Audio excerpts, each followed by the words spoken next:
حسنت جميع خصاله আরবের বুকে মক্কার পরে যেথায় আমিনার ঘর খোদারি করুণা রহমত হয়ে জরসে বারম্বার বালাগাল উলা বিকামালিহি حسنت جميع خصاله আলহামদুলিল্লাহ। মুআজ্জাজ মুহতারাম সম্মানিত দিনদার ইমানদার মুসল্লিন ইকরাম, মহান আল্লাহ সুবহানাহু ওয়া তাআলার দরবারে লাখো কোটি শুকরিয়া, যিনি আমাদেরকে সাপ্তাহিক জুমার দিনে জুমার সালাত আদায় করার জন্য আল্লাহর ঘর মসজিদে আসার এবং বসার, কিছু কথা শোনার জন্য তৌফিক দান করলেন। আমরা সেই মহান মনিবের দরবারে লাখো কোটি শুকরিয়া আদায় করছি। আলহামদুলিল্লাহ। সকলে আবার বলছি আলহামদুলিল্লাহ। দরুদ ও সালাম পেশ করছি মানবতার মুক্তির দিশারি, মানবতার মুক্তির দূত, আমাদের প্রিয় নবী, আখিরি নবী, সরকারে দো আলম জনাবে মুহাম্মদ রাসূলুল্লাহ সাল্লাল্লাহু আলাইহি ওয়াসাল্লাম। তারই সাথে সাথে জান্নাত কামনা করছি শুহাদায়ে বদর, শুহাদায়ে খন্দক থেকে পর্যন্ত যারা আল্লাহ সুবহানাহু ওয়া তাআলার দ্বীনকে বাস্তবায়ন করতে গিয়ে শহীদ হয়ে গেলেন, আল্লাহ সুবহানাহু ওয়া তাআলা তাদেরকে জান্নাতের সর্বোচ্চ মাকাম দান করুন, বলুন আমিন।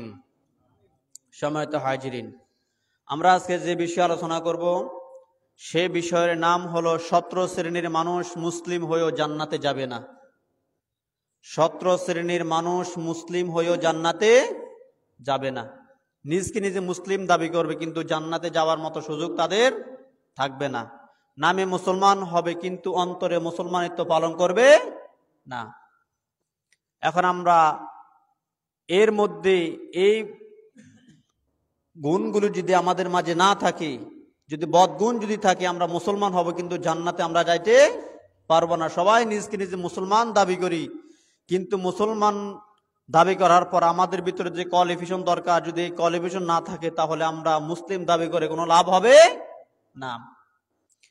তাহলে এক নাম্বার, আল্লাহ সুবহানাহু ওয়া তাআলা কোরআনে বললেন, ইয়া আইয়ুহাল্লাযীনা আমানুত্তাকুল্লাহ হাক্কা তুকাতিহি ওয়া লা তামুতুন্না ইল্লা ওয়া আনতুম মুসলিমুন।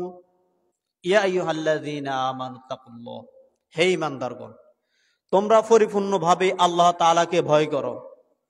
হাক্কা তুকাতিহি ওয়া লা তামুতুন্না, যে এমনি ভাবে ভয় করা, যেভাবে ভয় করা দরকার। আর তোমরা মনে রাখো, তোমরা মুসলিম না হয়ে কবরে আসিও না। এখন আমরা তো যখন আল্লাহ আমাদেরকে মায়ের গর্ভে যখন রুহু দিবেন তখন বলল, আলাস্তু বিরব্বিকুম, আমি কি তোমাদের রব নয়?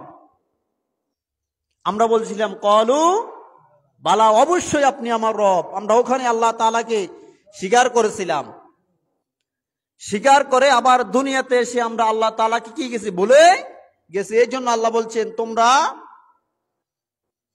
মুসলিম না হয়ে কবরে আসিও না।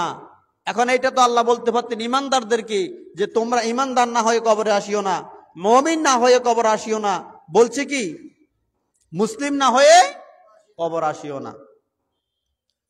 তাহলে এক নাম্বার হলো যারা মুসলমান দাবি করবে, নবী করিম সাল্লাল্লাহু আলাইহি সাল্লাম বলেন, লা ইয়াদখুলুল জান্নাতা জাসাদুন গুযিয়া বিল হারাম।